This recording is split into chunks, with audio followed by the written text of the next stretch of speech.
মাকে কাল বলছিলাম যে মা এখন যেহেতু শ্রাবণ মাস চলছে তোমরা তো বাইরে থেকে কিছুই খেতে পারছো না, তাহলে ঘরে কিছু একটা টেস্টি বানিয়ে খাওয়াবো। মা বললো কি বানাবি? আমি বললাম সাবুর বড়া তো কখনো খাওনি তুমি, অনেক রকমেরই তো বড়া বানাও। তাই অফিস থেকে ঘরে গিয়ে ফ্রেশ হয়ে ডাইরেক্ট মার এখানে চলে আসলাম। এসে মা রান্নাঘরে ঢুকে পড়েছি। এই যে বাদাম আর জিরেটা একটু খালি করাতে টেলে গুঁড়ো করে নিয়েছি, ধনে পাতা, বাদাম গুঁড়োটা, তারপর জিরে গুঁড়ো, একটু রেড চিলি পাউডার, বাস এইসব, আর একটু ময়দা দিয়েছি, না হলে বাইন্ডিংটা ভালো হচ্ছিল না।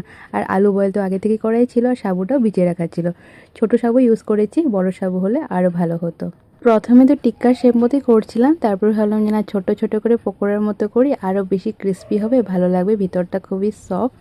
তো এইভাবেই মা আবার করেছিল, মার হাত লাগাতেই হলো লাস্টে। আমি বলেছিলাম পুরোটা বানাবো, তো মারা তো জানোই কিছুই একা করতে দেয় না।